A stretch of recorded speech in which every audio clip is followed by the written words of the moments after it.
Hello guys, welcome to my channel. और आज की कहानी है आगे के सफर की तैयारी। एक राज्य का कानून था कि वहां का राजा हर साल के बाद बदल दिया जाता और उस दिन जो भी उस शहर में नया व्यक्ति आता उसे वहां का राजा घोषित कर दिया जाता और उससे पहले वाले राजा को एक ऐसे मीलों फैले जंगल में छोड़कर आ जाते थे जहां से वह वापस नहीं आ सकता था। और अगर वह किसी तरह खूंखार जानवरों से अपनी जान बचा भी लेता तो भूख प्यास से ही मर जाता। न जाने ऐसे कितने ही राजा एक साल की राजगद्दी के बाद जंगल में जाकर मर गए। उस दिन दूसरे राज्य से उस राज्य में एक नौजवान व्यक्ति आया जो कि यहाँ के कानून से बिल्कुल अनजान था। उसके आते ही वहां के लोगों ने उसे बधाइयां दी और बहुत ही मान शान से उसे राजमहल ले जाने के लिए कहा। वह हैरान भी हुआ और बहुत खुश भी।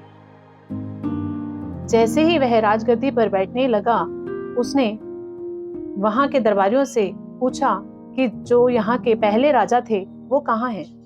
तब राज दरबारियों ने वहां के कानून के बारे में बताया कि यहाँ एक साल की राजगद्दी के बाद उस राजा को जंगल में छोड़कर आ जाते हैं। वह राजा थोड़ा डरा भी, परंतु उसने बुद्धिमत्ता से काम लिया। उसने राज दरबारियों को कहा कि वह उस जंगल के दौरे पर जाना चाहता है। राज दरबारी अगले ही दिन उस राजा को उस जंगल तक ले गए जहां पर पहले के सभी राजाओं को छोड़कर आया गया था। राजा ने बहुत ही छानबीन की और अच्छे से परखने के बाद वह वापस राजमहल आ गए।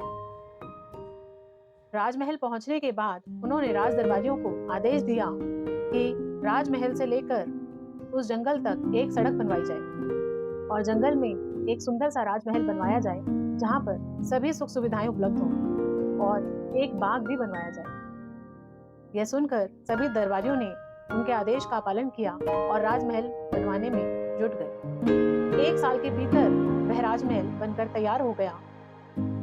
तब दरबारियों ने उस राजा को कहा कि आज से यह कानून समाप्त हुआ क्योंकि हमें एक अक्लमंद राजा मिल गया है।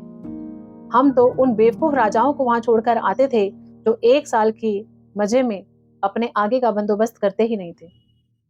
और अब हम लोग भी यह सोचें कि एक दिन ये दुनिया वाले हमें ऐसे स्थान पर छोड़ आएंगे जहां से हम वापस नहीं आ सकते।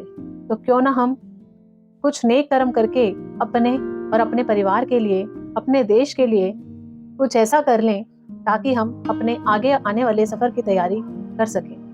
अगर आपको मेरी ये कहानी अच्छी लगी हो तो लाइक, शेयर एंड सब्सक्राइब करना ना भूलें। धन्यवाद।